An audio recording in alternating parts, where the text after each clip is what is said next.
आदेश आदेश। जय श्री महाकाल। मैं योगी विक्रांत नाथौघर अपने YouTube चैनल भैरव का पालित तंत्र में आप सभी का स्वागत करता हूं। श्रीनाथ जी, गुरु जी, पीर जी को आदेश, सभी सिद्धों को आदेश, सभी गुरुओं को आदेश, सभी गुरु पीरों को आदेश। साधक और साधिकाओं, आज मैं आप लोगों के सामने आज बेहद ही वाम मार्गी उग्र अघोरी वीर की साधना बताने जा रहा हूं। सबसे पहले तो मैं यही कहूंगा कि इस साधना को वही करे जिसके सीने में जिगरा हो। मेरी बातों को अन्यथा ना लीजिएगा। इस साधना को वही साधक करे जो निडर है, निर्भय है, क्योंकि ये अघोरी वीर है। शमशान में जो होता है, शमशान में कई शक्तियां वास करती हैं, जैसे भूत है, पिशाच है, गणेश है, मां गौरी है, हमारे परमपिता महादेव हैं, बैताल है, यक्ष है, बहुत सारी शमशान में चीजें रहती हैं, क्योंकि वो हमारे महादेव का घर है। हमारे महादेव और हमारी आद्या शक्ति मां पराशक्ति वहीं महादेव के साथ वास करती हैं। ये अघोरी वीर है। ये बेहद ही खतरनाक होता है। ये एक वीर की तरह चलता है। इसके साथ 1000 वीर चलते हैं। जैसे बहुत सारे ऐसे साधक होते हैं जिनकी अकाल मृत्यु हो जाती है शमशान के अंदर ही साधना करते करते। जैसे मैं एक अवघड़ हूं, हमारे कुछ ऐसे कर्म हुए कि मेरी वही मृत्यु हो गई और मेरी मृत आत्मा वही भटकती रहती है। इस तरह का ये अघोरी वीर है। ये हर कार्य करने में सक्षम है। पहली चीज तो ये मैं आपको बता देता हूं। मारण तो ये इतना फास्ट करता है कि मैं क्या बताऊं, पर मारण कभी किसी के ऊपर नहीं करना चाहिए। मेरा तो यही मानना है। मंत्र होते हैं, सिद्धियां होती है जन कल्याण के लिए, दूसरे का भला करने के लिए। ये जो साधना है मात्र 2 बार करनी है, एक अमावस्या के दिन और दूसरी पूनम के दिन। महीने में सिर्फ 2 बार ही ये साधना की जा सकती है। जैसे आपने अमावस्या में किया, फिर जब पूनम आए तो पूनम की रात्रि, मात्र 2 रात्रि करनी है। और इस साधना को वही साधक करे जिसके अंदर जिगर है, निडर है, निर्भय है, शमशान जाने से डरता ना हो, शमशान को अपने शिव का घर मानता हो। वही ये साधक और साधना कर सकता है, या वही ये साधिका कर सकती है जो निडर हो, निर्भय हो। किसी को आपको साथ में लेके नहीं जाना है, एकदम अकेले जाना है, अकेले ही साधना करनी है। अब क्या करना है आपको कि जैसे पूनम आई, सबसे पहले आपको शमशान जाना है। शमशान घुसने से पहले ही सर्वप्रथम आपको अघोर गणपति का ध्यान करते हुए, दाहिना पैर रखते हुए शमशान में प्रवेश करना है। फिर अपने गुरु का ध्यान करना है, महादेव का ध्यान करना है, माता गौरी का ध्यान करना है, विष्णु का ध्यान करना है, ब्रह्मा का ध्यान करना है। इसके बाद आपको आगे जाना है। जहां मुर्दा जलाया जाता है वहीं पे आपको आसन लगाकर बैठना है। आसन आपका काले कम्बल का रहेगा, माला मुंड माला रहेगी या तो काले हकीक के स्फटिक की माला रहेगी। वस्त्र जो रहेंगे आपके काले रहेंगे। इसमें जो दीपक रहेगा शमशान के सामने, वो 9 बाती का दीपक रहेगा आपका। एकदम चिता के सामने आपको 9 बाती का दीपक लगाना है।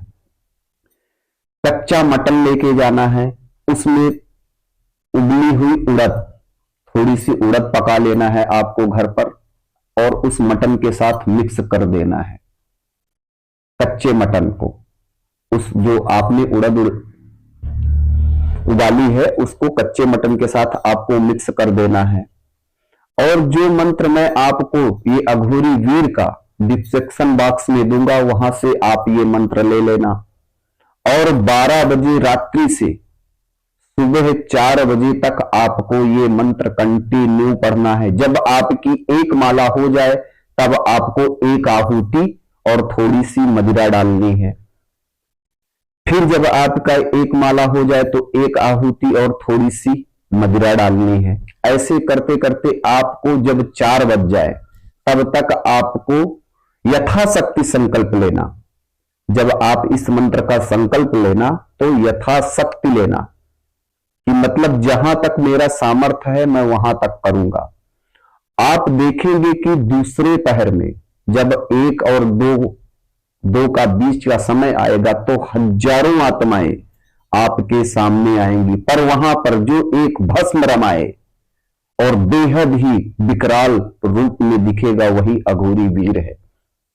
वह आपके सामने आएगा और बोलेगा कि मुझे क्यों बुलाया।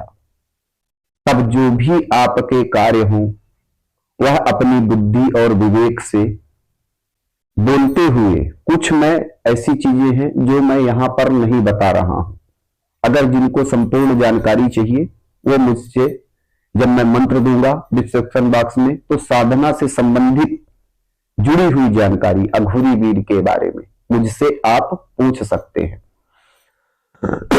इस दौरान वह आपके सामने आएगा तो आपको उससे 3 वचन लेना है कि जब मैं बुलाऊं जब ही आना, जो मैं कार्य कहूंगा वो कार्य करना, जब मैं 1 माला करूंगा तभी आप प्रकट होना, मेरे बगैर बुलाए आप आना नहीं, मेरी एक दोस्त की तरह, एक गुरु की तरह, एक मित्र की तरह आप मेरा साथ दोगे, आप मेरी रक्षा करोगे, मेरे घर परिवार को कोई हानि नहीं पहुंचाओगे, ऐसा वचन लेना है। अगर वह ये वचन नहीं देता है एक रात्रि में, तब आपको अगली पूर्णमासी जब आती है अमावस्या के बाद, तो फिर आपको पूनम के दिन बैठना है, और जब आप पूनम के दिन बैठेंगे तो फिर आपको यही वचन देना है, और वो 3 वचन वह भी आपसे लेगा। तो आप अपनी बुद्धि के हिसाब से जो आपको सरल लगे, जो आप उसके नियम का पालन कर सको, वह नियम आप उसकी शर्तें वो मान लेना जो आपको सरल लगे, जो आप अपने जीवन भर पाल सको, उस नियम को आप मान लेना उसके।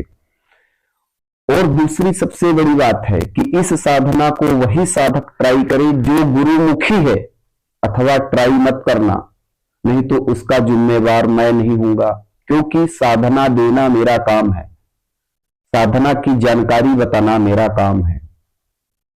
मैं आप लोगों को डरा नहीं रहा हूं, इसके बड़े विचित्र अनुभव होते हैं, इसलिए मैं बार बार कह रहा हूं कि इस साधना को वही साधक करेगा जो निडर है, निर्भय है। इस साधना में कोई ज्यादा ढोंग धतूरा करने की जरूरत नहीं है, जैसा कि मैंने आपको बता ही दिया है कि साधना में बैठना है, 9 बाती का आपको दीपक लगाना है, सामने मां भगवती को, आपको माता महाशमशान काली को, शमशान भैरव को, शमशान की सभी शक्तियों को आप धूप दीप वहीं से दो, और फूल माला चढ़ा दो, जो भी आपकी यथा उचित इच्छा हो भोग चढ़ा दो।